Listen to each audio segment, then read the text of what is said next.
Dios les bendiga, hermanos, en esta preciosa mañana. Le estamos preparando el mensaje del día de hoy, que es la victoria del creyente. Así se titula nuestro mensaje para el día de hoy.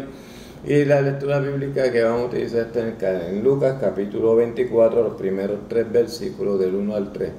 Antes de comenzar este mensaje, pues me quisiera darle las gracias a los hermanos que han preparado el devocional, a Abraham, a su agrupación, a los hermanos que han tenido la gentileza de preparar devocionales para presentarlos antes de este video que se prepara para toda la iglesia. Le damos las gracias de una manera especial y seguimos orando por los hermanos enfermos de la iglesia. Nos han llegado noticias de que hay algunos enfermos y seguimos orando por ellos. En este día hemos hecho oración por ellos desde temprano en la mañana. Nuestra lectura bíblica se encuentra, como le dije, en el libro de Lucas, capítulo 24, los primeros 3 versículos. En el primer día de la semana, muy de mañana, vinieron al sepulcro trayendo especies aromáticas para preparar el cuerpo de Jesús.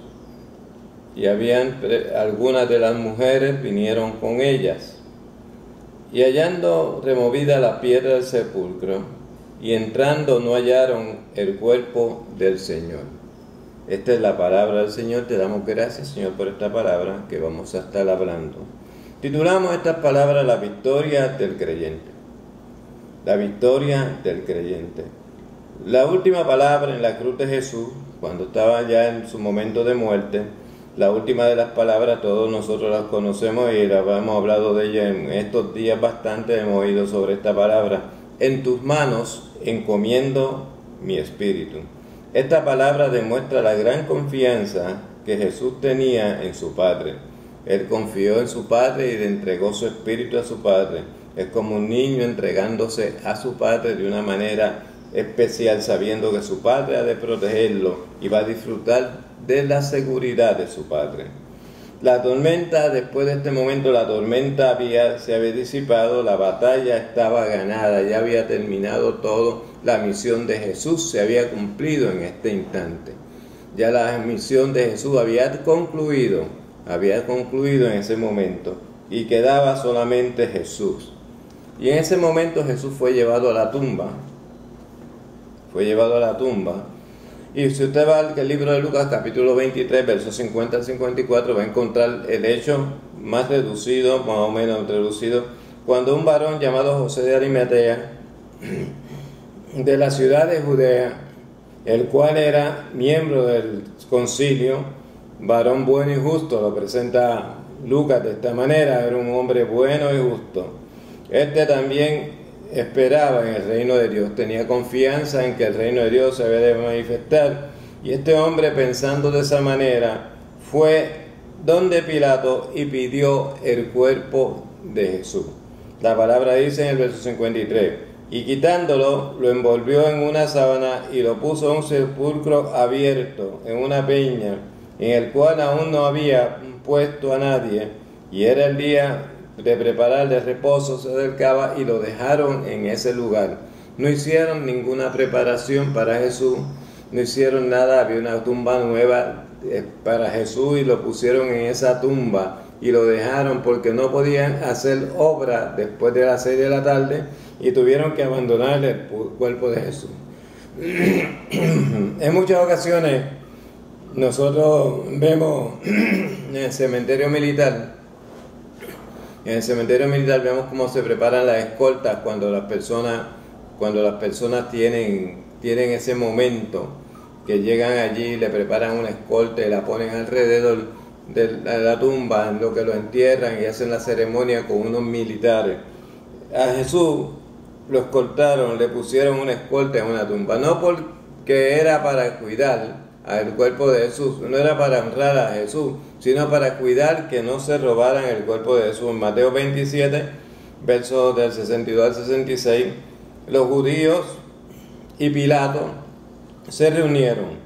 Los judíos tenían un temor de que los discípulos se reunieran de noche y vinieran y robaran el cuerpo de Jesús y luego se lo llevaran, lo hurtaran y le dijeran al pueblo que Jesús había resucitado. Y entonces ellos pensaban que ese iba a ser el peor error que ellos cometieran, porque Jesús había dicho que iba a resucitar al tercer día, y entonces al tercer día, si esto sucedía, pues los judíos, Pilato y los sacerdotes se iban a meterle en un problema, porque iba a ser el peor error que habían cometido. Y convinieron a poner una piedra en la puerta de la tumba y a poner una guardia, y pusieron guardia, plantaron los guardias en la tumba para que el Señor no pudiera salir y no se lo pudieran robar. Era casi imposible sacarlo de allí porque habían guardias y había una piedra pesada, muy grande. Las mujeres que llevaban al sepulcro, que vinieron al sepulcro a ver a Jesús, su preocupación principal era ¿quién moverá la piedra? Pero sin embargo, con toda esa preocupación, ellas iban determinadas a cumplir con un propósito, y el propósito que iban a cumplir estas mujeres era el de ungir el cuerpo de Jesús. Había preparado la especie aromática, tenían todo preparado y su objetivo estaba bien definido. A veces nosotros tenemos que tener un objetivo definido, no mirando el obstáculo que estaba de frente, no mirando la posición de la piedra, quién la va a remover, dónde, por cómo vamos a lograr hacer esto. Ya ellos tenían dentro de sí, ellos tenían ya la decisión de ir a ungir al Señor. Le corrían muchos interrogantes diferentes en su mente. La mente a veces nos traiciona y nos plantea muchas interrogantes, y nosotros tenemos una batalla mental a veces, y posiblemente por estas mujeres pasaba una batalla mental, pero se mantenían firmes en la decisión que habían tomado y iban directamente al sepulcro. En la mañana del primer día vinieron al sepulcro, y saliendo el sol temprano, y esto está en Marcos capítulo 16 versos 2 y 3, pero decían, ¿quién removerá la piedra del sepulcro? ¿Quién removerá la piedra del sepulcro? Su preocupación mayor era la piedra, pero la piedra iba a ser removida no por mano de hombre, sino por la voluntad de Dios. Las cosas, cuando Dios planea las cosas, la voluntad de Dios es quien hace el movimiento, quien hace las cosas. La preocupación nuestra es vana cuando sabemos que nosotros no tenemos la fuerza para hacer las cosas.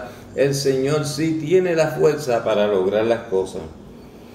Y la Biblia dice que en Mateo 28, verso 2 al 6, habla de que hubo un gran terremoto, porque un ángel del Señor descendió del cielo y llegando removió la piedra y se sentó sobre ella. Fíjense qué tremendo, el Señor removió la piedra con un ángel, y el ángel se sentó sobre esa piedra y estuvo allí mirando, y como un relámpago con vestiduras blancas, y en medio tembló la tierra, y los guardias quedaron como muertos. Mas el ángel respondió a la mujer y dijo, no temáis vosotras. O sea, los guardias se desmayaron, pero las mujeres que llegaron hasta allí, el ángel les dijo, no temáis vosotras, porque yo sé a quién buscáis ustedes, a Jesús el crucificado. No está aquí, pues ha resucitado. Venid y mirad el lugar. Él hizo una invitación para que vieran la tumba vacía, para que encontraran el lugar donde pusieron a Jesús, para que vieran que el testimonio de este ángel era real. Le enseñó la evidencia. La tumba está vacía, la tumba está abierta y el Señor no está allí. A veces la incredulidad, nosotros gozamos de tener momentos difíciles en nuestra vida, y esos momentos difíciles en nuestra vida, pues nosotros no entendemos cómo el Señor va a obrar con nosotros. Las mujeres salieron sin pensar a qué iban y qué iban a hacer, y qué cosas iban a encontrar en el camino. ¿Cuál era el propósito de eso? Muy de mañana, al primer temprano, antes que saliera el sol, se levantaron. Fueron a buscar al Señor, fueron a buscar la bendición del Señor. Temprano se levantaron, antes de salir el sol, pero con una preocupación en su mente. Con una preocupación que a veces nosotros también tenemos preocupaciones en la mente cuando el Señor, tenemos una disposición de hacer la obra del Señor, y a veces nos vienen a nosotros las preocupaciones, ¿cómo lo lograremos? No está en nosotros lograrlo, nosotros está llevar el mensaje, hacer el trabajo del Señor y mantenernos en la fuerza del Señor. ¿Sabe usted esto, hermano? A veces nosotros pensamos que tenemos nosotros la fuerza para hacer las cosas, pero no, la piedra cubría la tumba, y era una piedra grande, y sabían que la tumba estaba custodiada, bloqueada con una enorme piedra, Y esto no las detuvo en ningún momento.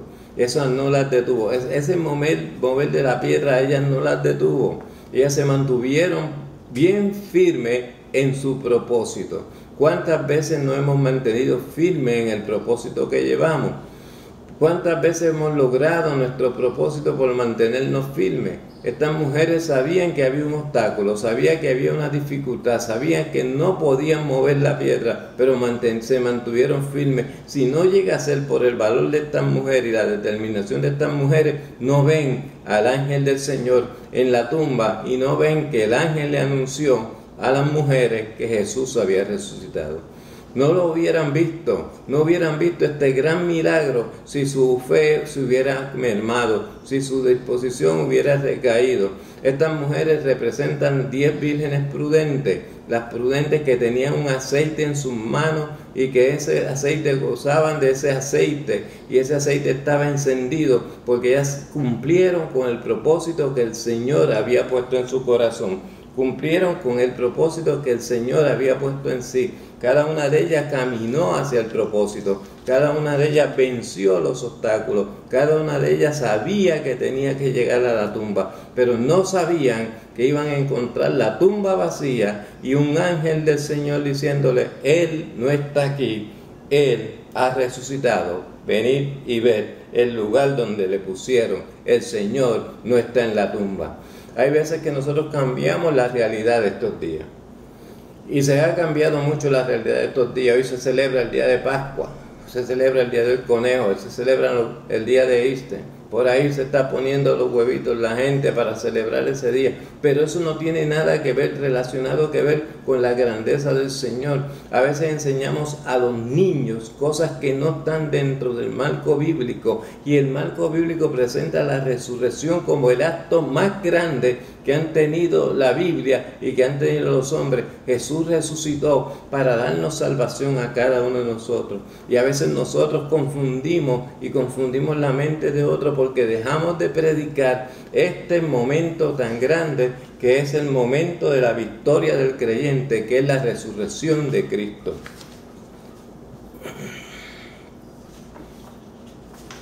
De otro modo, pasando a ver la tumba vacía y a ver que no está Cristo en la tumba, no había quien ungir. Se perdieron las especies, se perdió el trabajo de preparar las especies, pero el cuerpo no está allí. ¿Dónde está el cuerpo de Jesús? ¿Dónde quedaría el cuerpo de Jesús? ¿Dónde quedaría el cuerpo de Jesús? Ahora usted se tiene que pensar y tiene que ir al libro de Juan y ver un grupo de discípulos sentado, posiblemente este grupo de discípulos pensando qué pasó, si hemos recibido noticia, qué pasó con Jesús, qué pasó con el cuerpo, dónde está el cuerpo. Algunos dicen: yo vi a Jesús nuevamente, pero no estaban con la certeza de lo que habían visto, ni siquiera tenían la seguridad de lo que habían visto, porque la emoción del momento no le daba para testificar lo que estaban viendo. Y cuando llegó la noche, el verso 19 de Juan 20, dice: cuando llegó la noche del mismo día, el primero de la semana, estando la puerta cerrada en el lugar donde los discípulos estaban reunidos, por miedo a los judíos. Fíjense que la Biblia dice por miedo a los judíos. Estaban escondidos, no sabían si los judíos venían por ellos. Quizás ellos ya sabían que el cuerpo no estaba allí. Posiblemente los judíos iban a salir a buscar a los demás seguidores de Jesús para ver si tenían el cuerpo. No entendían lo que estaba a propósito y tenían un temor, tenían miedo. Se habían encontrado en un momento enfrascado en una lucha de miedo, de temor. Y ellos estaban allí metidos con miedo, con temor. Vino Jesús y se presentó en medio de ellos y le dijo: paz a vosotros. Jesús calmó la tempestad una vez más de sus discípulos. Jesús calmó toda la ansiedad que tenían sus discípulos. ¿Cuántas veces nos hace falta que el Señor nos diga a nosotros: paz a nosotros? ¿Cuántas veces nos hace falta que el Señor venga donde cada uno de nosotros y nos diga: paz? nos enseñe a tener paz. En estos días hemos tenido que tener paz, tranquilidad, templanza, y hemos tenido que amarrar nuestra vida en un momento fuerte de nuestra sensación y tener paz. Y los discípulos, lo primero que Jesús le dijo fue: paz a vosotros. Y cuando hubo dicho esto, le mostró las manos y el costado. Y los discípulos se regocijaron viendo al Señor. Le mostró las manos y los costados, le mostró sus heridas. Le mostró sus heridas. Sin duda, se le fue la duda a los discípulos que ese era Jesús. Las heridas en el cuerpo lo identificaban como que murió en la cruz del Calvario. Las heridas que Jesús tenía en el cuerpo identificaron como que Jesús había muerto en la cruz, que Él estaba muerto, que era el que mismo que habían tirado a la tumba, que era el mismo aquel que estaban viendo. En esta ocasión era la evidencia, las heridas eran la evidencia de su resurrección y su muerte. Esa era la evidencia que le estaba presentando a sus discípulos en este momento. Poseía un cuerpo, no era un fantasma. Poseía un cuerpo tal y como ellos lo tenían. Tenía un cuerpo idéntico a ellos. Lo estaban viendo con su mismo cuerpo. Era el cuerpo de Jesús. No era un espíritu, no era un fantasma. Era Jesús. Por eso es que la palabra dice, se regocijaron al verlo. Cuando lo vieron nuevamente se regocijaron, se llenaron de gozo. Y me imagino la alegría que tuvieron al ver a Jesús nuevamente en medio de ellos. Al ver a Jesús nuevamente resucitado. Jesús le dijo: paz a vosotros. Como me envió el Padre, así también yo envío. Verso 21. No solamente se quedó ahí Jesús. No solamente se quedó. Dijo: yo terminé mi trabajo en la cruz del Calvario hasta este momento. Yo terminé allí mi trabajo hasta este momento. Ahora le toca a ustedes. Verso 21 dice: paz a vosotros, como me envió el Padre, así también yo os envío. Nos toca a nosotros, iglesia, hacer el trabajo que Jesús nos encomendó en la cruz del Calvario. Jesús nos dio el gozo y la paz que teníamos, y nos dio el gozo y la paz y la redención. Y ahora a cada uno de nosotros nos toca llevar este mensaje del Señor. Este mensaje del Señor nos toca llevarlo a cada uno de nosotros. También la palabra dice que sopló y recibimos el Espíritu Santo de Dios, que nos da poder sobre todo para hacer las cosas maravillosas que el Señor quiere que nosotros hagamos. Como dije al principio, es la victoria del creyente la resurrección de Cristo. Es la victoria de cada uno de nosotros la resurrección de Cristo. Si Jesús no hubiera resucitado, buena hubiera sido nuestra fe. Nosotros recibimos la resurrección de Jesucristo como el hecho más grande de la historia de cada creyente, como el hecho más grande de la historia de cada uno de nosotros. Tenemos que estar presentes en que el Señor está con nosotros en cada momento y que la fuerza de su poder nos ayuda de una manera especial y nos da la victoria en cada momento. El Señor le da la autoridad a su iglesia, a sus discípulos y a cada uno de nosotros, porque Él resucitó de entre los muertos, nosotros viviremos con Él. La palabra del Señor en Colosenses capítulo 3 dice: si pues habéis resucitado con Cristo, buscad las cosas de arriba, donde está Cristo, sentado a la diestra de Dios. Nuestra búsqueda principal está en el cielo y nuestra mirada principal está ante Dios. La iglesia debe estar preparada en todo momento para su encuentro con el Señor, porque Cristo viene por su iglesia. Cristo está a las puertas. Nosotros nos tenemos que preparar y preparar nuestra vida, poner la mira en las cosas de arriba y no en las cosas de la tierra. Eso está en Colosenses capítulo 3, verso 2. Así que la iglesia tiene que cambiar su mirada, cambiar su posición. Cristo resucitó no solamente para demostrarnos que Él podía resucitar, resucitó para darnos poder, darle poder a la iglesia, para que sigamos al cielo y sigamos llevando el mensaje poderoso de la palabra del Señor. Si usted quiere resucitar con Cristo, debe llevar este mensaje a cada vida. Dios les bendiga. Oremos en este momento. Padre, oramos por todos los que han oído esta grabación.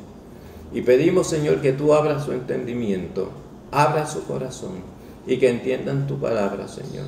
Dale sabiduría, Señor, para que sepan que tú le has comisionado a servirte. Te lo pedimos en el nombre de Jesús. Amén.